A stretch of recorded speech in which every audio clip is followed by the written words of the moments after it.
Hey buddies, welcome to AmassGames. My name is Simon. This is episode 5 of the AmassGames podcast, and today we're talking about a number of games coming to the channel probably in September 2023. This is ahead of the Essen Spiel Fair, the Spiel Essen as it's now officially known, over in Germany at the beginning of October. It's actually very late in October in 2024.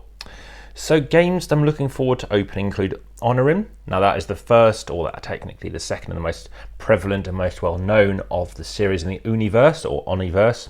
And it's one of 3 games that I own. It's the only game of the 3 that I do own that I have played before. So I look forward to trying that out and obviously seeing how the second edition goes, which is what I've got, having found that the app version is very scary. Having spoken to the designer about this, I have met the illustrator as well.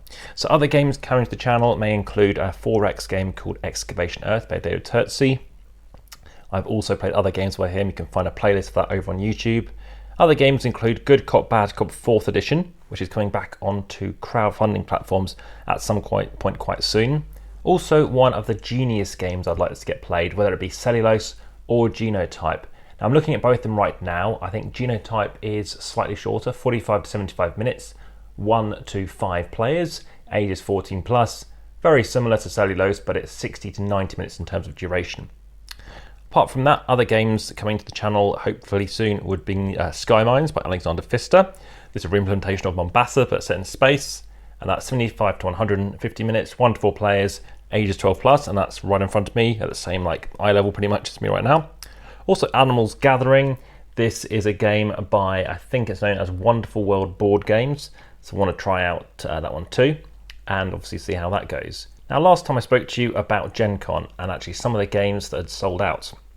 I've already seen some of them having been opened and punched, etc., and put back in boxes, but other games that have sold out include Thunder Road Vendetta, which I have played, didn't like it too much, by Restoration Games. The new Lost Ruins of Arnak expansion has sold out. Last Light apparently sold out. That's the first game by Roy Canaday from the Dice Tower. Rubber, Paper, Scissors, and also Sushi Boat by Japanime Games. Pass the Pigs is a game I've played that did not sell out. I'm now on to other stuff now. That is a game that I played a few weeks ago. I mean, lots of people played it. We just rolled some pigs, and that is coming to the channel soon about my review on that one, as well as another game I played online called Pugs with Mugs, which I did not enjoy. I played quite a few games online recently, including Rolling Pins, which is you roll some dice. It's a roll and write, and you're trying to get a high score. Scores are generally speaking very close. I found it hard to get a good score. You can do a bit of mitigation. It's not that bad. I like the theme, but it's just something I have played. But speaking about some other games I've played now, all player counts, including Scout. I've now played as a 4 and a 5. It's slightly better, but it isn't a game that I still think, compared to other games in the ladder climbing series, including I think a game called Big 2, which is actually coming to digital version as a 4 release very soon as well.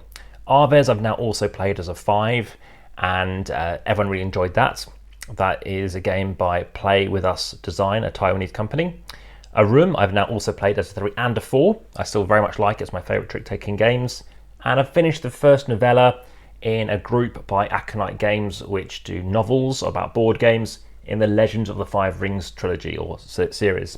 So this particular game, book, it's around Rokugan, the Great Clans of Rokugan. I've finished that first novella into, I think, the 3rd or 4th chapter now of that second novella of, I think, 4.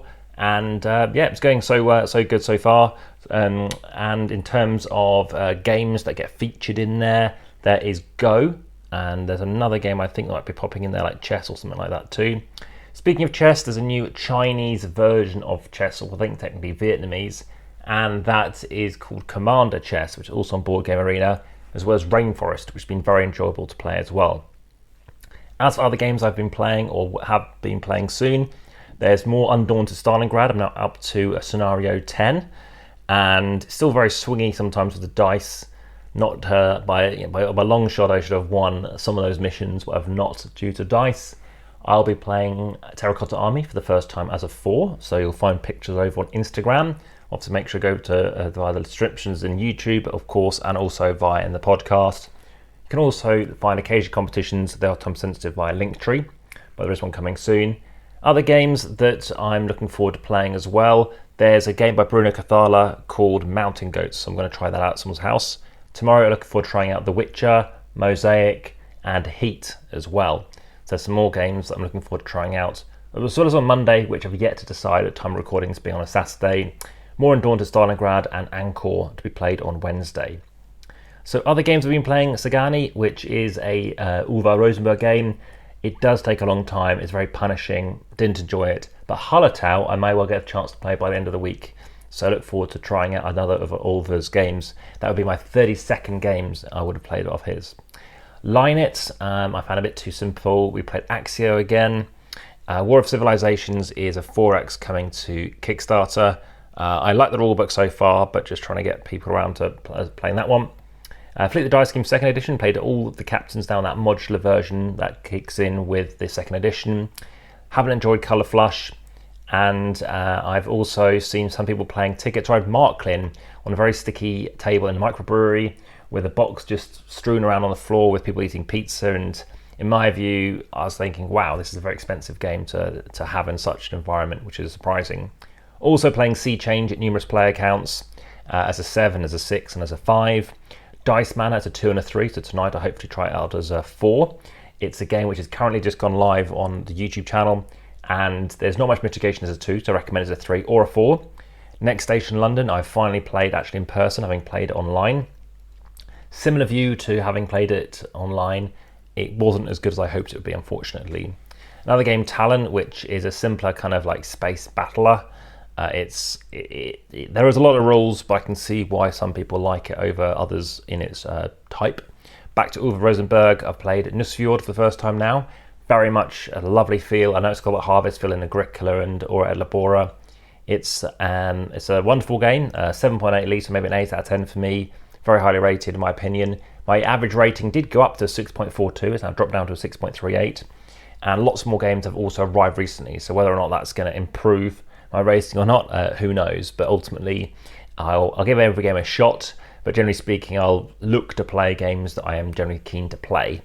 Also played Foundations of Rome as a 5, that was really cool as well, so I managed to I think win by 1 point, similar like in Dice Man, just a 1 point victory, which was really good. Some more Mimic Octopus Cringe Edition, which has now been appearing on that Spiel preview, so yeah, lots of laughter going on there. Dog Lover was fine, nothing particularly special. And I prefer Cat Lady, which I do have the app for as well. Evergreen, like Photosynthesis, I think it's got a bit too much going on, unfortunately.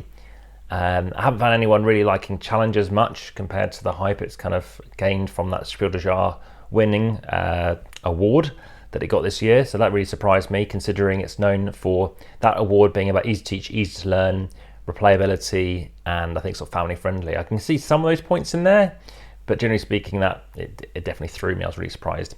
Castles of Claria wasn't terrible, but Legend Raiders was better. Legend Raiders, you need to roll a die, you need to remember to roll a die to get a benefit, although you don't necessarily win if you forget to, as I found in the past. Other games open include Hornoxen, which is basically Take 5, which is Zexnimt. It came out 4 years later. It's a lower player count, I think it's 2 to 6, ages sort of 10 plus. Takes about 30 minutes or so to play. It's the same illustrator, I think it might be Dennis Lockhausen, by Amigo, same size box. Look forward to trying that out as well. Canvas I've played now online, and it's very good, but there is an abstractness to it, and the gameplay, which it all comes down to, didn't have enough for me to go, wow, this is, I'd like to keep on playing this. I think there's too much, you might say admin, like it just cuts through what you're doing, even though it does look gorgeous. Meridians is an interesting game. In fact, the designers contacted me because even though you can just say, like, I concede, most people might not want to, and that's why the game does go on.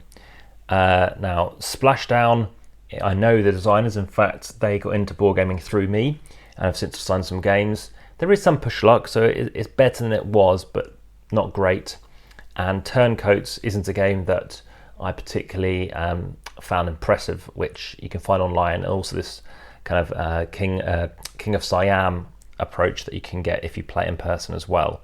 So that pretty much sums up most of the games I've played since the last podcast. The other game, which I have now understood a bit better because I asked about strategy, was a game called Mecha Dream, and now I do get it a little better.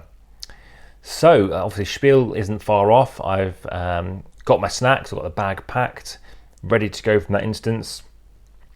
Very little else to really mention at this point, but I know it has been a couple of weeks and probably keen to hear obviously other games that I'm opening and punching and getting to the table. There is also Everdell, the complete edition or complete collection. So that game is now fully punched, sorted, clarifying some stuff with people, and looking forward to getting that played. Speaking about clarifications, so Undaunted Stalingrad has suddenly got quite a lot of errata going on, which we've discovered. So it hasn't impacted the gameplay itself, thankfully, but others have noticed this too. And of course, when you get into that situation, it does lead you to question anything else that you're doing.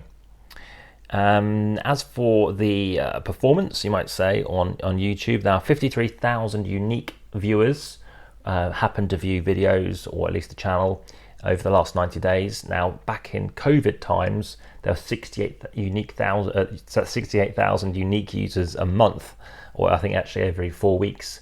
So obviously a significant difference in some respects. But again, we're out COVID now, and I think we're kind of approaching normality, but obviously things are then going to start rising again. And this is the quietest time of the year. So this isn't like-for-like comparison. I get the fewest views kind of in the midsummer, and then it just snowballs up towards Christmas. Another game I look forward to trying as a 2 is Aldabas. So that's a video out already. And there's another Time Stories game that I'll be playing as a 2 in the coming weeks as well. So quite a lot coming. Also Duelosaur, so that is the Dinosaur Island game which you play as a 2. That's another game I want to get played. There may well be Festival if I get a chance to play that, and Reading Festival is on right now. That's why I've made it quite quiet around where I am presently. So yeah, quite a short update there, but suddenly a lot has been on there. As for accommodation, I'd actually had booked Spiel for next year, Spiel Essen, and just as I'm speaking to you right now, I booked a place, and now a place has actually cancelled. So it's a shame that there are a few dodgy places, so I do not recommend using booking.com or Airbnb for the lack of customer service with how things are going. But there we go. That is everything to speak about for now. Any other questions, of course, do let me know via the comments best on YouTube. You can do so via Spotify, Apple, Overcast, and I believe on Google Podcast. If there's any other place that you think it'd be great to have that listed to, please, of course, do let me know. And I look forward to speaking to you on episode 6, and I'll see if I can potentially get a guest involved as well. I know someone who's keen to speak on the show. They're currently actually at Reading Festival. So for now, back to the table.